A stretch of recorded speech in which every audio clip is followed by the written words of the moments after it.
Buenas noches, saludos cordiales, gracias por acompañarnos. Este es el programa Hora 25. Empezó el proceso de eliminatorias para el Mundial de Fútbol del 2026. El Ecuador, nuestra selección, perdió el jueves pasado ante Argentina. Sin embargo, fue una derrota digna y su participación despierta naturalmente expectativas sobre el futuro en este camino al Mundial Estados Unidos y Canadá. Las transferencias de jugadores, los pases millonarios, el semillero de los deportistas, de los futbolistas, el alto rendimiento en el fútbol, las opciones de nuestra selección y, claro, el próximo partido que será el martes de la próxima semana. Estos son, entre otros, los temas de Hora 25 esta noche. Quiero agradecer la participación de nuestros invitados. Juan Carlos Holguín, especialista en gestión del deporte. También nos acompaña aquí en el estudio de Teleamazonas Pía Valderrama, asesora del Independiente del Valle. Y saludo en Guayaquil a Raúl Avilés, exfutbolista, comentarista deportivo. Gracias a la audiencia y claro, el tema del partido del jueves pasado es de interés y queremos analizar rápidamente lo que ocurrió con nuestra selección en Argentina. Juan Carlos, como habíamos dicho, fue una participación digna. Buenas noches. Buenas noches, Andrés. Un saludo a todos los que nos miran. Yo creo que Ecuador empató con Argentina y perdió con Messi. Y hay que entenderlo así. Hizo un gran partido a la selección argentina, pero hay que entender que es el campeón del mundo, que tiene un jugador que en este momento se ha convertido posteriormente a la última Copa del Mundo de Qatar en el foco del fútbol mundial por su participación en una MLS donde agarró un equipo que estaba en los últimos lugares y lleva invicto más de 11 partidos. Y básicamente lo que tuvimos fue un destello de él en el partido, un tiro libre que en el lugar donde se lo pitó, en mi opinión, no fue una falta. Estos últimos 2 o 3 días después del partido hemos podido ver que no hubo una repetición en la transmisión, pero ya cuando uno ve a detalle, yo no creo que se trató de una falta, pero es como darle un penal a Messi. Y me recordó al Mundial del 2006, Ney Raúl se debe acordar también con frescura, cuando el tiro libre de Beckham a Cristian Mora en el arco nos eliminó de esos octavos de final del Mundial de Alemania. Creo que... Partido del jueves pasado y claro lo que acaba de señalar Juan Carlos, la estrategia, ¿se ve ya en Ecuador un modelo, un sistema, un proceso diferente? ¿Hasta qué punto eso de replegarse le dio ventaja al rival en atención a que en algunas oportunidades estuvimos con el riesgo de que nos metan gol? Raúl, buenas noches. Sí, buenas noches. Bueno, yo no sé si de pronto vi otro partido, ¿no? Pero me dio la impresión de que Ecuador muy replegado. No creo... Para que lea también algo del cotejo del jueves pasado y tal vez incorporar algo que ha señalado Raúl sobre el jugador Rodríguez, a quien se le ha hecho cuestionamientos en las redes sociales. Buenas noches. Sí, no, buenas noches. Sí. Mira, pasó lo que tenía que pasar, con un Messi con pelota parada, un gol. Ecuador se plantó de igual a igual frente a los campeones del mundo y es la primera fecha de la eliminatoria. A mí, bueno, no como ecuatoriana, todo lo que construyó Argentina no podía perder en la primera fecha y eso yo creo que pararse de igual a igual a un campeón del mundo, claro. no se puede saber lo que podría haber pasado, así que yo creo que es apoyar a los jugadores. Estamos partiendo las eliminatorias y un jugador como Kevin Rodríguez a su edad también hay que seguirlo apoyando. ¿Ok? ¿Y cuánto aportó el Independiente un poco en esto? Porque también hay algunas referencias que he visto en las redes sociales de la influencia, de la presión de uno de los directivos del Independiente. No, lógicamente, a ver, el Independiente del Valle es un equipo referente en América Latina. Es un equipo que con jugadores muy jóvenes, con juveniles que están formados, que se están yendo al extranjero a los 19 años, 18 años, tienen que ser obviamente protagonistas de la selección y son parte también de una generación del recambio. Lo mejor que puede hacer un país, a nosotros nos pasó, es invertir en el recambio de la selección. Y lógicamente ahora sí, enfrentando un Uruguay donde ya no están los históricos, donde la base es las selecciones, son los juveniles. El Independiente del Valle tiene los mejores de América Latina y eso sin duda. Vamos a ver entonces qué ocurre el próximo martes. Raúl, el tema regional, ¿cuánto pesa en las definiciones y en los comentarios y en las posiciones de los aficionados? Por favor, Raúl. Esa pregunta es picante, ¿no? Lo importante a veces en esta situación es que obviamente cada persona de cada equipo, de cada región, de cada sector quiere que su equipo y sus jugadores vayan. Yo creo que ayer podía haber jugado este marcador también, que es del Independiente y es muy bueno y tiene muy buena opción. Preciado ha sido muy regular, Preciado ha sido una gran figura y lesionador de fútbol. ¿Por qué? Porque el señor tiene muy poco tiempo para poder armar una selección. Él no viene a entrenar.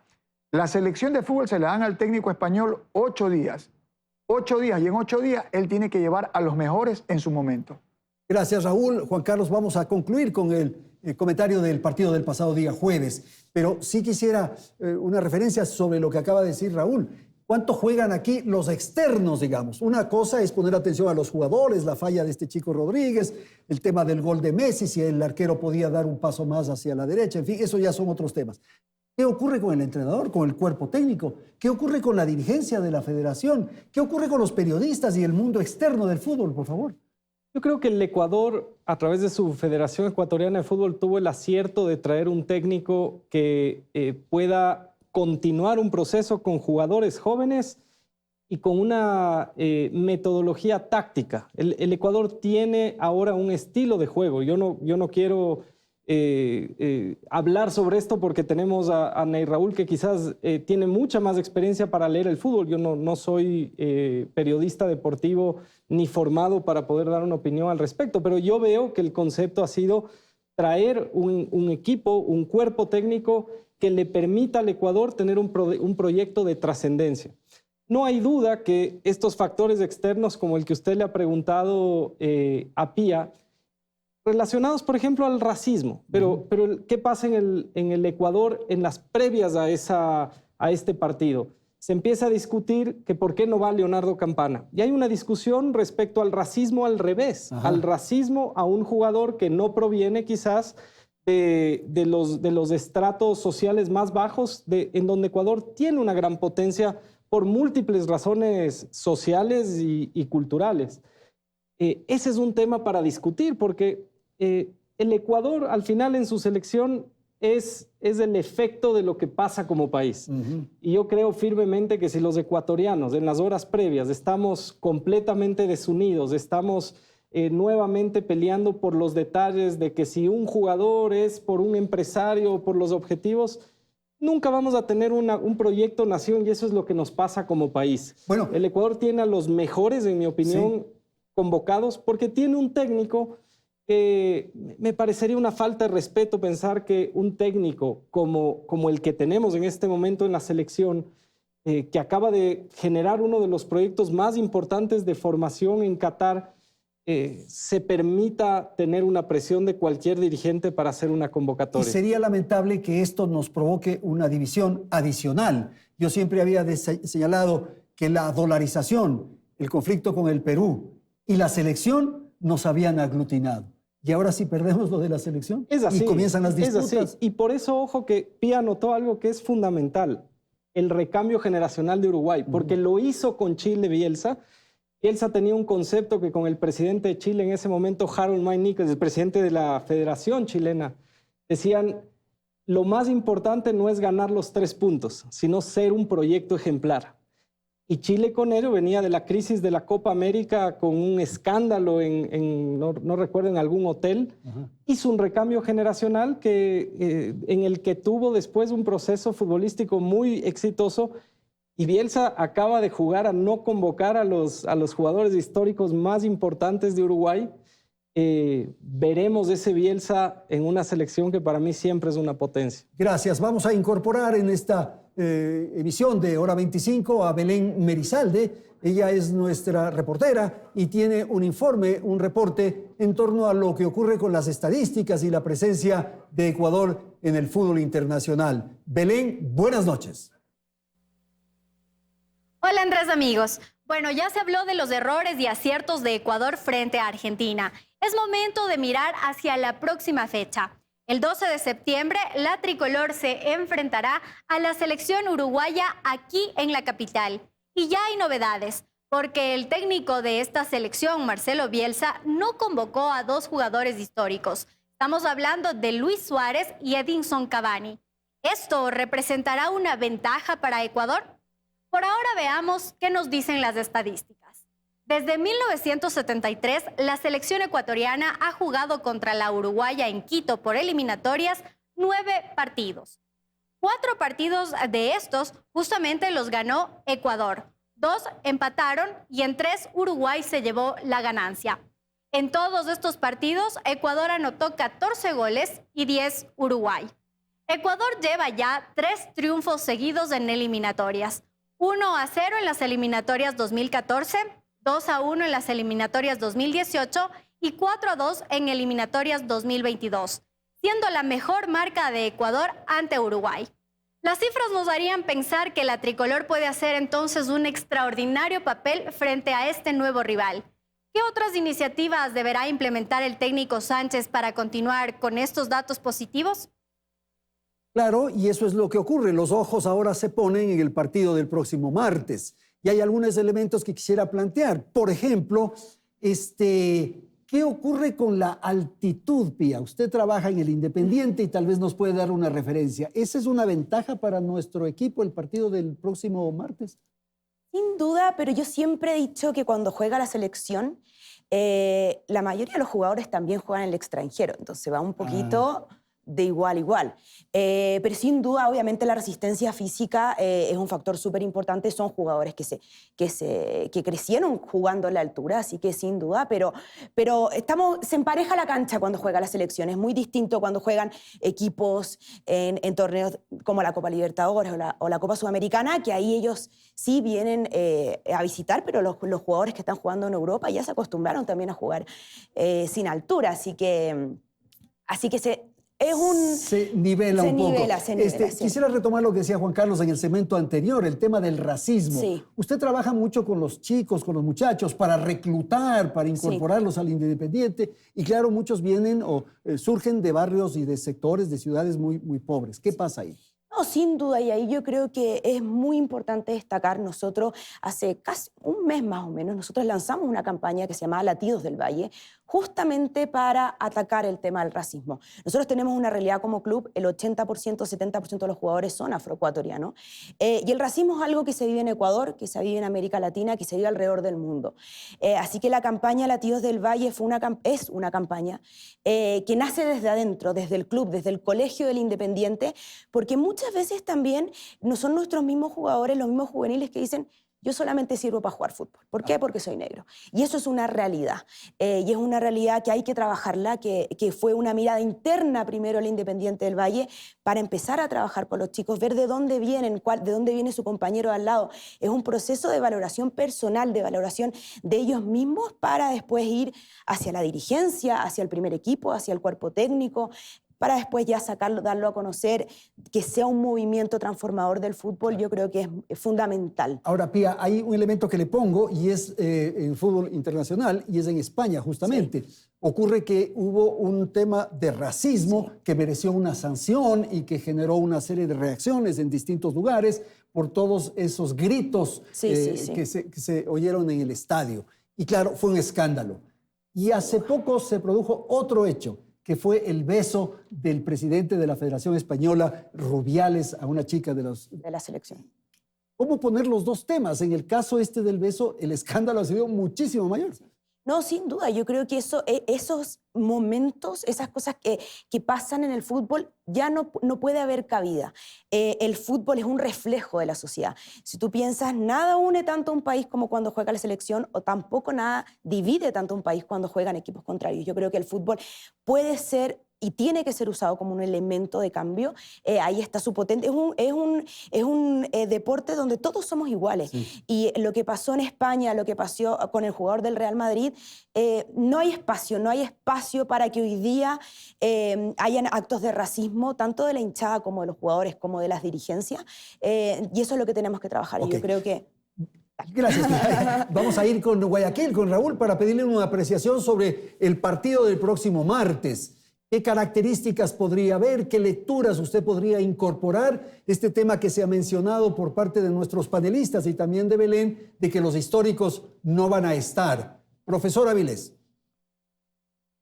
Profesor. yo creo que en este caso, primero con respecto al racismo, no creo que hay racismo. A veces hay cierta situación compleja de los afroecuatorianos, como dice la señorita, de los blanquitos. A veces los blanquitos lo ven de una manera, otra manera. Pero cuando son muchachos no existe eso. A veces el mismo entorno de las personas lo hacen, pero a nivel de los jóvenes, como la labor que cumple de manera excelente la gente independiente, porque mucha gente critica que sí, que están en la selección independiente, sí, pero son los mejores. Nos guste o no, o les guste a mucha gente o no, son los mejores. Tampoco se tiene por qué criticar la lista de la selección, porque obviamente hay un seleccionador que tratará de llevar los mejores. Eso no se critica. Se critica a lo mejor, o se puede dar un punto de vista diferente a quienes estén. Y con respecto a los históricos, el recambio no existe. El recambio, a veces lo dicen los técnicos por hacer diferentes situaciones de llevar jugadores o no. En una selección, cuando juega las eliminatorias, la gente puede estar pidiendo el recambio, por poner un ejemplo, de Messi, de Di María, no. Pero usted lo pone en ese momento y ellos cumplen un gran nivel. El problema de pronto de un gran entrenador como es Bielsa, hay de querer pensar en el recambio, si en este momento los tiene jugando los dos, en una de las mejores ligas que hay, que es la brasilera, que juega Luis Suárez, que va de goleador allá, y Cavani, que lo han llevado con bombos y platillos a Boca, y es un tipo luchador, ganador y peleador. Pero a veces algunos técnicos llegan a un equipo con el famoso recambio que a veces no existe. El partido próximo es el que tú necesitas los mejores jugadores a nivel del mundo para que tu equipo pueda mostrarse en una cancha. Yo, por ejemplo, no creo que sí, que hay que ver. A Ener Valencia hay que tenerlo hasta que dé todo de sí. Lo mismo a Hincapié, lo mismo a Preciado, lo mismo a Grueso, a Méndez, que Méndez tuvo un excelente mundial y a veces no tiene la oportunidad de jugar. Los recambios no existen. Por ejemplo, si tengo estos muchachos que son jóvenes y los voy a poner y no me tienen una buena etapa, no los puedo seleccionar. Pero lo tengo de goleador a Lewandowski, que tiene 36 años. Tengo que llevarlo, porque es el momento de seleccionar. Los procesos en una selección no existen, porque yo no puedo hacer un proceso si los jugadores del proceso no están en buen nivel. Por eso se llama seleccionador, para llevar a los mejores en su momento. Juan Carlos, vamos a terminar este segmento y una apreciación final. Este es un mundial o unas eliminatorias especiales porque tenemos 6 cupos y un medio, como dicen. De modo que no hay tanto que fijarse en los que están arriba, sino en los que están abajo. ¿Cómo leer esto? A ver. Como decía Pablo Lucio Paredes el domingo anterior, sí. Esta es una eliminatoria donde hay que pensar en quienes no van a clasificar. Y creo que esa es la oportunidad que tenemos, ¿no? No olvidemos que empezamos con -3 puntos. Este es un problema. Y tenemos que tener el primer objetivo pasado mañana de llegar a 1 y volver a empezar en igualdad de condiciones con los demás. Ese es un tema que adicionalmente quiero topar, la responsabilidad que tiene la Federación Ecuatoriana de Fútbol de, a nivel dirigencial, pelear por esos 3 puntos. Serán parte fundamental de esta eliminatoria. Es decir, la responsabilidad en esta eliminatoria sui generis no está solo en la cancha, está también en los dirigentes que tienen que lograr que se recuperen esos 3 puntos. Hay todavía expectativas de esperanza, por supuesto, sí. Hay procesos judiciales, legales, judiciales en cada una de las etapas que permite este tipo de procesos en los que el Ecuador tiene que defender la veracidad de finalmente de un hecho donde un jugador fue reconocido por la autoridad como ecuatoriano. Claro. Y este es un tema que por malos perdedores, porque habría que decirlo así, se generó un proceso bastante turbio en la última clasificación al Mundial que nos llevó a esta pérdida, en mi opinión personal, ilegal, injusta hacia el Ecuador. Así que recuperar esos 3 puntos será fundamental. Si yo presento un documento de autoridad ecuatoriana, tiene que respetarse. Por supuesto, porque finalmente yo no soy abogado tampoco, pero es que la FIFA nuevamente está interviniendo en una decisión de Estado. Por encima de un Estado. Y volvemos a esta discusión del FIFA Gate, que es el punto de inflexión donde se acabó esto, que la FIFA tenía su propio sistema de justicia y que nunca un fiscal podía entrar a investigar a un presidente de la federación. Eso se acabó. Por lo tanto, ese respeto, Estado y en este caso la realidad del fútbol nos debería llevar a que recuperemos esos 3 puntos y esa será la responsabilidad de la dirigencia. Ok, vamos a ir a un corte. Tengo que presentar información publicitaria. En un instante retornamos para seguir en Hora 25. La selección ecuatoriana tiene cada vez más figuras reconocidas a nivel internacional. El crecimiento de sus jugadores y la calidad de su fútbol es evidente. Revisemos algunos casos de jugadores ecuatorianos destacados en el extranjero. Uno de los más recientes es Moisés Caicedo, quien en agosto llegó al Chelsea y se convirtió en la transferencia más importante de un jugador ecuatoriano y en el más caro de la Premier League. En total, su pase del Brighton al Chelsea costó 146 millones de dólares. Otra figura destacada en el extranjero es Pervis Estupiñán, considerado como uno de los jugadores más importantes del Brighton e incluso algunos medios ingleses lo califican como el mejor lateral izquierdo de la Premier League. Estupiñán fue cotizado por 35 millones de dólares. Revisemos otro caso. Gonzalo Plata en el mes de julio dejó el fútbol español para debutar en la Liga Árabe y es considerado ya como una estrella del balompié. Su costo es de 5,5 millones de dólares. Y para no alargar más esta lista, mencionemos al artillero de la selección ecuatoriana, Egner Valencia, que poco a poco se ha convertido en la figura principal del Inter de Porto Alegre y se lo ha cotizado en 4,2 millones de dólares. ¿Qué aportan estos jugadores a la selección? ¿Su nivel internacional hace que Ecuador tenga más opciones de llegar al Mundial? Vamos contigo, Andrés. Gracias. Y lo que queremos preguntar a Raúl Avilés en Guayaquil es justamente su apreciación de esto que ha ocurrido en el transcurso de los últimos tiempos, de los últimos años. La presencia de ecuatorianos en equipos sin duda estelares del balompié mundial. ¿Cómo explicar eso, Raúl, por favor? Bueno, yo creo que primeramente, como dice Pía, es la terapia que le han dado a los jugadores independientes, porque la mayoría de ellos son independientes y lo han hecho de muy buena manera. Han abierto un mercado porque, a ver, yo no me preocupo tanto si Ecuador clasifica. No, Ecuador va a clasificar y lo va a hacer caminando con este tipo de jugadores que tiene, con gran nivel, sabiendo que clasifican ahora 6,5, o sea, 7, de 10 van 7. Ecuador tiene que ir. Y Ecuador va a ir, o sea, a mí no me preocupa que no clasifican, haber perdido con Argentina. Teniendo jugadores del nivel de Egner Valencia, un goleador pero tremendo, que vaya creciendo más Moisés, Hincapié, Pervis, Cifuentes, Méndez, arqueros como Galíndez y Domínguez, o sea, yo creo que, y me disculparán los otros jugadores que no los puedo nombrar porque son tantos y de tan buen nivel, nuestra selección están en su mayoría en el exterior y lo están haciendo de muy buena manera. Creo que a mí no me preocupa que Ecuador, le preocupan a los otros equipos enfrentar a Ecuador, que es un equipo fuerte, potente, y en la altura te van a ir por encima de todo. Primero porque ellos tienen la famosa memoria de la altura, ellos saben cuándo correr 2 o 3 veces, no agitarse, mantener un control, y yo no veo preocupación en que Ecuador no clasifique. Me preocuparía de pronto que a lo mejor el técnico no ponga en la cancha los indicados, ¿no? Porque si Ecuador, cuando juega a la altura, demuestra una mayor superioridad, mete un ritmo tremendo, y creo que lo de estos jugadores que lo puso la señorita Merizalde es extraordinario. Este nivel de Ecuador no lo tiene cualquier equipo, o sea, salvo Brasil, Argentina y por ahí Uruguay. Gracias, Raúl. ¿Tenemos buenos jugadores o esto es un espejismo? Tenemos, como dice Ney Raúl, uno de los mejores proyectos de desarrollo de futbolistas, no solamente en este momento en América Latina, sino en el mundo.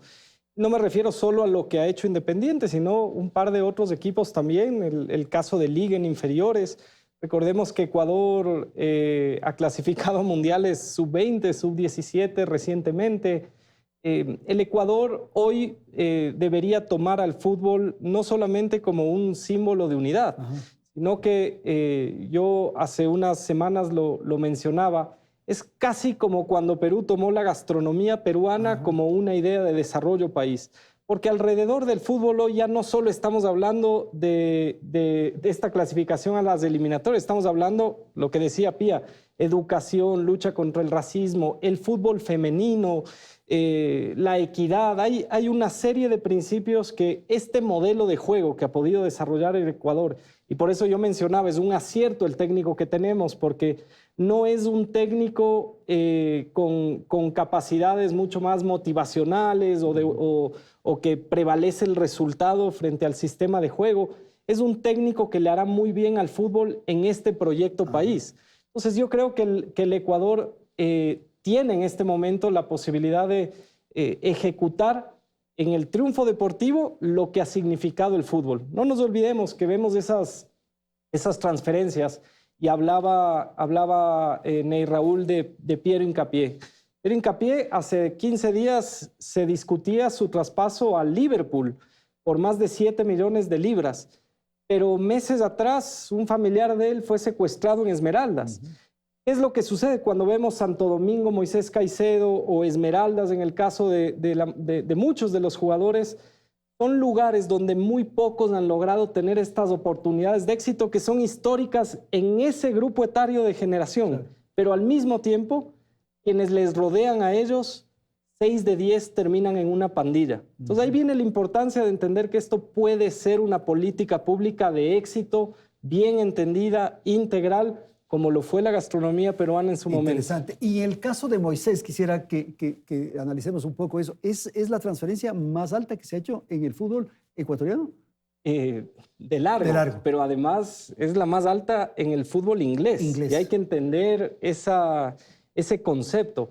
Un chico que sale de una realidad bastante compleja y que llega a este nivel de juego y que ojalá pueda durar muchos años en la Premier League, como ya lo hizo Antonio Valencia en su momento. Es importante hablar de jugadores como Ulises de la Cruz, como Antonio Valencia, que lograron hacer esta apertura del jugador ecuatoriano en la Premier League y por lo cual es respetado.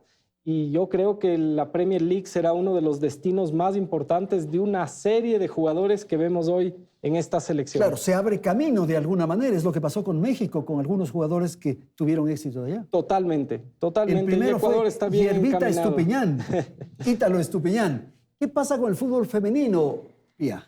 El fútbol femenino en Ecuador ha crecido de manera significativa e importante. Nosotros hoy día ya disfrutamos ya se terminó la Superliga Femenina, con 2 partidos, tanto en Guayaquil como en Quito, con gente en las gradas, que yo creo que eso es lo más significativo en una Superliga que ya es profesional desde el año 2019, donde si nos comparamos con otros países de la región, donde si nos comparamos con España, que la Liga F recién se hizo profesional el año pasado, donde el nivel de jugadoras, donde el juego ya es profesional, ya hay chicas que pueden vivir del fútbol. Yo creo que eso es lo más destacable. Pero lo importante es lo que usted señala, Pía, en el sentido de que hay que ver un poco también a las tribunas, a los graderíos, porque si hay afición, si hay entusiasmo, si la gente está siguiendo a los equipos, si uno toma partido y se hace hincha de uno, eso ya crece. No, sin duda, al final, y el fútbol femenino es un mecanismo de equidad de género que no se ha logrado dimensionar. ¿Por qué nosotros intentamos tanto que el fútbol femenino sea transmitido? Que el fútbol femenino tenga la plataforma que merece, porque sabemos que cuando una dragona sale a la cancha, hay miles de niñas que la están mirando atrás y dicen, Bueno, si esta chica está protagonizando un escenario que siempre en nuestros países ha sido protagonizado por hombres, porque siempre el fútbol, a diferencia de Estados Unidos, que el fútbol es un deporte que juegan las mujeres, en nuestros países de la región siempre ha sido protagonizado por hombres, y ya verlas ahí, el ejemplo que ellas hacen, es fundamental para las nuevas generaciones. Esta generación de futbolistas está ampliando, está nivelando la cancha. Perdón, quisiera ir con Juan Carlos otra vez en esto de exportar jugadores. Un poco esto podría ser leído por alguien que nos esté viendo, de que se trata de esto que ha ocurrido en la historia del planeta prácticamente. Los países industrializados van a los países subdesarrollados a proveerse de materia prima. Pero en este caso el Ecuador se convierte en un centro estructural de las grandes ligas. Hay que entender, más allá de la discusión si fue o no convocado Leonardo Campana, el orgullo que es ver dos jugadores ecuatorianos junto a Messi, el orgullo que es ver cada fin de semana en la Premier League a jugadores como Estupiñán, como Moisés, el orgullo de ver a Pacho en la Bundesliga, y ellos vuelven a jugar en nuestra selección. Por eso la importancia de entender que más allá de que sea un tema y está mal llamado materia prima, sino de talento, esa ejemplaridad que pueden poner los proyectos futbolísticos puede generar bienestar acá. El New York Times, Andrés, hace 2 meses sacó una página entera hablando de fútbol. Porque Estados Unidos, lo decía bien Pie, no quiero olvidarme de eso, Estados Unidos empezó con el fútbol femenino. Hoy Estados Unidos es el fútbol donde más niños y niñas juegan en todo el planeta. Hay millones de niños jugando fútbol. Estados Unidos tiene el siguiente mundial, pero tiene las siguientes Copas Américas, el siguiente mundial de clubes, tiene a Messi. Es decir, hay un proyecto país relacionado al fútbol que fue muy geopolítico. Después de Rusia y Qatar, Estados Unidos decidió apostarle, pero hay una inversión pública también al respecto. Entonces, Ecuador debería aprovechar este momento, como decía el New York Times, ejemplarizó a Independiente del Valle frente al Paris Saint-Germain y Manchester City. Y entonces creo que si el Ecuador tendría en este momento la posibilidad de tener unidad a nivel estratégica, es un momento muy atractivo para que esos chicos que salen dejen cosas buenas alrededor de sus comunidades y de las personas que los rodean. Se está hablando, Pía, insistentemente en lo que ocurre en los Estados Unidos y la presencia de Messi en ese país.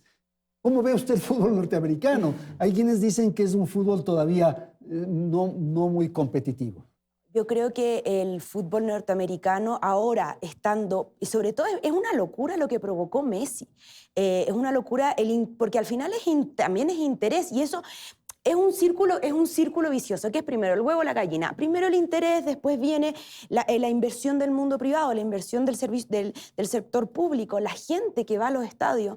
Y eso yo creo que partió un poquito antes que Messi. Yo creo que ya desde que Beckham parte a Estados Unidos, desde que, bueno, y la inversión que también, y el proyecto que tenía Beckham con el Inter de Miami, yo creo que va a dar sus frutos, y va a dar sus frutos en muy corto plazo. Yo creo que ya ahora con el Mundial, como decía Juan Carlos, con el interés que están haciendo los niños chiquititos de ir a jugar fútbol, las mujeres, que bueno, ellas llevan ya muchos años, pero con referentes tan importantes en su mismo país, yo creo que van a ser potencia no solamente en la liga, sino que también como equipo en el fútbol masculino en los mundiales, sin duda. Ok, quiero ir con Raúl para cerrar ya este segmento, su apreciación de lo que se ha dicho y tal vez incorporar algunos elementos que tienen que ver, por ejemplo, con la tecnología en el fútbol y particularmente el VAR. ¿Cuál es su apreciación, Raúl? Por favor. Le hago una consulta, Andrés. ¿El VAR aquí o el VAR internacionalmente? Internacionalmente, pues. Y aquí también, porque aquí ha habido importantes polémicas sobre el uso del VAR. Porque en el VAR de aquí creo que se van un poquito las manos, ¿no? Porque hay unas jugadas a veces que uno, bueno, obviamente es apreciación. Y mientras haya apreciación va a haber esos inconvenientes. Creo que el VAR y la tecnología han ayudado bastante, ¿no? Ahora depende quién maneja el VAR. Si la gente que maneja el VAR está capacitada o no está capacitada. Y ahí viene lo que puede por ahí expresar el hincha o el periodista hincha o el fanático, que a veces creen que su equipo es perjudicado o no. Y después de eso viene el sentido común del árbitro. Si el árbitro cree que lo agarra o no lo agarra, o si le pega o no le pega. Y después vienen que árbitros se van contra un equipo u otro equipo. Yo creo que el VAR ha ayudado mucho, ¿no? Y es la tecnología, que ojalá hubiera habido VAR hace muchos años, cuántas finales se hubieran arreglado de la mejor manera y más justa. Pero el problema del VAR es las personas que están capacitadas atrás del VAR. Podemos apreciar que en la Premier League el VAR es 15, 20 o 30 segundos. Acá hay partidos que el VAR se demora 7, 8 minutos y no dan con la falla y a veces no la dan. Creo que la tecnología ha ayudado mucho en eso, no solamente en el VAR a nivel del fútbol, en las implementaciones que les ponen a los jugadores para ver el calor, que corren, que no corren, pero la tecnología siempre es una gran ayuda y creo que el problema es quiénes la aplican y quiénes manejan esta tecnología, Andrés y compañeros. Ok, muchísimas gracias. Entonces vamos a hacer una pausa, tendremos que atender la publicidad. En un instante retornamos. Bien, vamos a nuestro segmento final en torno a lo que ocurre con el fútbol en el Ecuador a partir del cotejo que se jugó el jueves pasado y en miras a lo del próximo martes, Ecuador frente a Uruguay. Pero en el fútbol no todo es santo, digamos, ¿no? Hay ciertas inquietudes, ciertas discusiones. Por ejemplo, ¿qué ocurre con las apuestas deportivas y esto que está saliendo en algunos países? Primero en el Brasil, con algunos jugadores implicados en hechos de corrupción, y ahora en Bolivia, en donde se ha suspendido 2 campeonatos, 2 momentos del fútbol boliviano por partidos arreglados. Como decía nuestro colega Ney Raúl, la tecnología siempre será positiva, pero siempre es manejada por un ser humano, entonces depende de cómo manejes las herramientas. Hay que entender que en la historia del deporte, especialmente en el marketing deportivo, el gaming, como se llama, nació a la par del fútbol americano, la primera Fantasy League que se llamaba. Y desde allí el mundo lúdico ha sido ya en tiempos de tecnología lo que se conoce como la segunda pantalla. Yo estoy viendo un partido, pero la industria me invita a interactuar, a gastar. Lo que hay en el entorno. Todo el 360. Y en su momento los Fantasy League, que hay que separarle de las apuestas deportivas, eran ese escenario y siguen siendo, hoy son de las industrias más importantes, del Fantasy League, de la UEFA Champions League, de la Premier League, de Argentina con el Grande T. Eso? Son juegos donde uno dice, yo elijo a mis jugadores de este fin de semana y si juegan, si meten un gol, van sumando puntos, se gana premios. Y esto es parte de la industria deportiva. Pero en las apuestas, creo que es evidente que en los últimos años, más allá de que hay casas de apuestas serias, legales, en América Latina y en África, esto ha ido a una crisis absoluta donde uno no tiene conocimiento de quiénes son los dueños de una casa de apuestas porque están en paraísos fiscales, porque hay amaños de partidos, porque hay lavado de activos y porque hay un problema de salud pública. Porque esta hipercomunicación que existe sobre las apuestas genera que muchos niños, por ejemplo, se metan en una actividad que no es para ellos. En algunos países, las apuestas deportivas no solamente ya están fuera del fútbol, como la Premier League, que anunció que en un periodo de 2 años tienen que salir las casas de apuestas.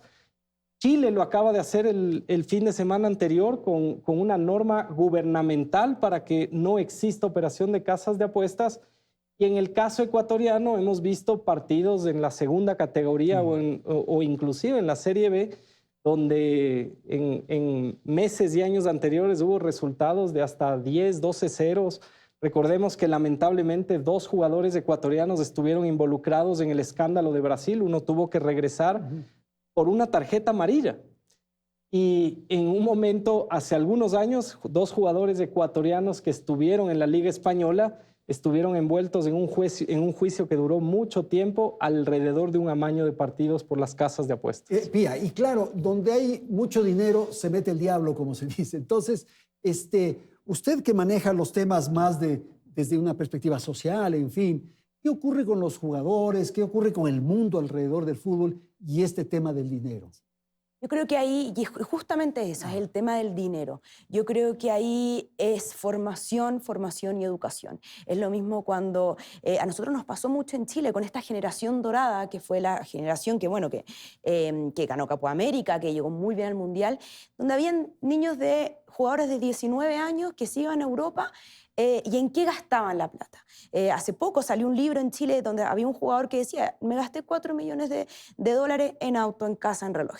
Y ese es el problema, que no hay formación. Y cuando no hay formación, hay espacio para que pasen estas cosas. Entonces, la formación de juvenil, la formación desde los colegios de las instituciones, por ejemplo, desde el Colegio del Independiente del Valle, es donde está enfocado, porque no es cómo funciona la vida también, es tanto en el fútbol, que obviamente el fútbol mueve mucho dinero, pero si no tienes jugadores que saben la diferencia, y no es el tema del dinero fácil, la única forma de combatirlo no es con leyes, es con formación. El problema es que, claro, los jugadores tienen un rol fundamental, pero hay quienes están alrededor de los jugadores, que ellos son los que están buitreando, se están beneficiando de estas cifras. Sí, y eso es muy triste porque muchas veces también son sus cercanos. Claro, entonces, es un camino muy difícil, es un camino que sufre mucho el jugador de fútbol también por eso. Porque también piensa que el jugador de fútbol mantiene muchas veces a toda su familia y a todo su entorno. Entonces yo creo que es un trabajo que tiene que ser a largo plazo. Yo soy muy escéptica cuando esto se regula desde una ley, de manera punitiva, porque es muy fácil también darle vuelta a la ley. Nosotros en Chile, por ejemplo, que fue justo el tema de las casas de apuestas que sean auspiciantes, y es uno de los auspiciadores principales de la selección. Y si no lo sacan, la NFP, que es la federación, pierde su estatus jurídico, que está bien, tiene que irse por ese lado, pero también es un trabajo humano que hay que trabajar. Y claro, es linda las experiencias de jugadores que han tenido éxitos, que han logrado tener dinero y que devuelven un poco en la línea del pensamiento, Juan Carlos, suyo, devuelven al país. Entonces hay una serie de academias, de institutos, de iniciativas en favor de sus comunidades que han hecho jugadores destacados, ¿verdad? Muchos de ellos por sus condiciones precisamente de origen y de necesidades en un primer momento son los más solidarios.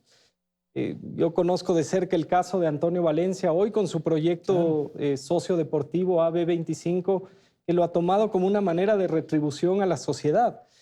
Conozco el caso de otro tipo de jugadores que tienen sus fundaciones de apoyo y así sea una vez al año, cuando llegan al Ecuador, son quienes logran ciertos cambios desde agua potable hasta poder alegrar una Navidad a quienes crecieron con ellos.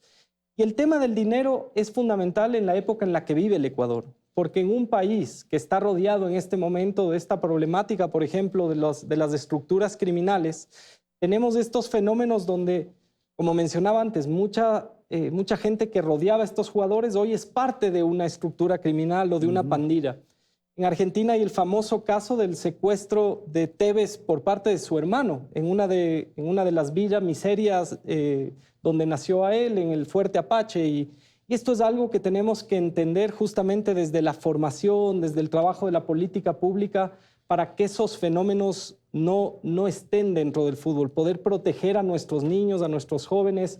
Proyectos como los de la Universidad Católica, que han empezado hoy su colegio con un pensum especializado, son los proyectos que hay que ejemplarizar precisamente para que protejamos a nuestra niñez, a nuestra adolescencia, porque los que llegan al deporte profesional son 1 o 2 de cada 100. Ese es el ratio general.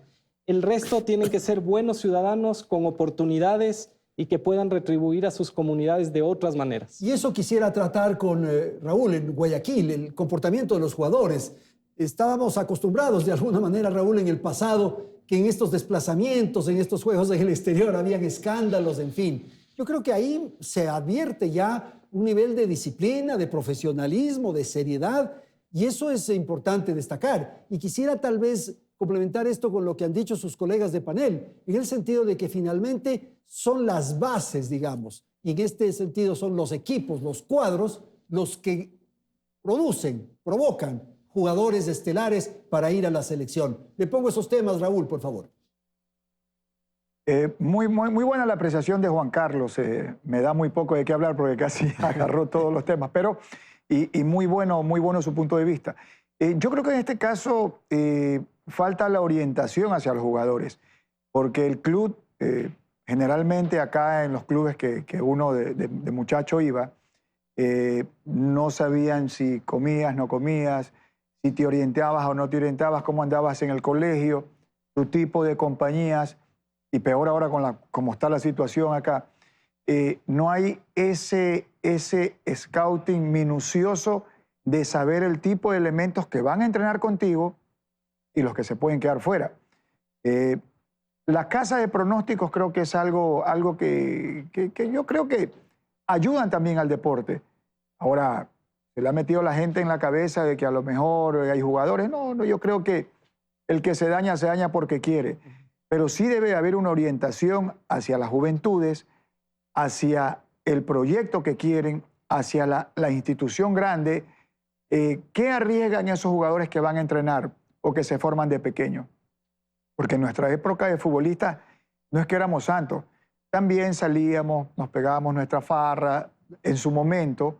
Lo que pasa es que ahora es mucho más notorio porque hay un teléfono, te ubican, te ven, te tratan de difundir y hay muchos ojos. Por eso ahora el deportista debe de cuidarse más, saber lo que está ganando, porque un deportista de élite, como los muchachos que están en la selección del Ecuador, deberían de cuidarse a gran nivel, saber a dónde enfocan y deberían de seguir el ejemplo los que deseen, ¿no? De Sadio Mané, que es un jugador que ayuda mucho a su población, les ha construido, bueno, obviamente lo que gana él es una locura, pero lo ha invertido en ayudar a su gente. No en los lujos, que debería dárselos, porque también él se sacrifica en la cancha. Pero ya le digo, o sea, es que ahora hay tanta vibra negativa en el país que el deportista, si a lo mejor no da en el fútbol, se va por el lado izquierdo, se va por lo malo, por tantas cosas. Esperemos que muchos no vayan por ese lado y las autoridades y los equipos y los clubes traten de orientar a estos jóvenes. Ok, vamos a terminar el programa. Quiero pedir a nuestros panelistas una intervención final rápida de 30 segundos, un poco mirando el partido del martes y las perspectivas de la selección durante estas eliminatorias. Empecemos con usted, Pía, por favor. Bueno, muchas gracias primero por el espacio. Yo creo que lo más importante es las eliminatorias están comenzando, falta mucho camino. Pensemos cómo va a ser la base de la selección cuando sea el Mundial. Yo creo que eso es lo fundamental, donde jugadores que hoy día pueden ser promesas deportivas van a ser la base de la selección. Yo creo que mirándolo ahí, Ecuador va a clasificar seguro, pero ahora lo importante es cuál va a ser el rol y el papel que va a hacer en el Mundial. Ok, gracias. Juan Carlos, por favor. Esta eliminatoria en medio de uno de los contextos más negativos que ha tenido nuestro país por la violencia política también, se convierta en esa luz que siempre ha sido nuestra selección, que vayamos de ese mundial, que este martes pasemos ya al punto que necesitamos para empezar en positivo y que pensemos con esa esperanza en el Mundial de Estados Unidos, Canadá y México. Muchísimas gracias, Juan Carlos. Raúl, con usted terminamos. 30 segundos, por favor. No, yo creo que Ecuador va al Mundial muerto de risa. Tiene un gran equipo, tiene grandes jugadores. La afición, el hinchada y el periodismo los apoya. Y yo no para nada dudo. Clasifican 6,5, casi 7. Y Ecuador va a estar ahí. No me preocupa que tenga menos 3 puntos. Confío mucho en la selección, en estos grandes jugadores. Y Ecuador muerto de risa va. Muchísimas gracias a nuestros panelistas esta noche aquí en los estudios de Teleamazonas. Gracias a la audiencia. Felicidades, Ecuador.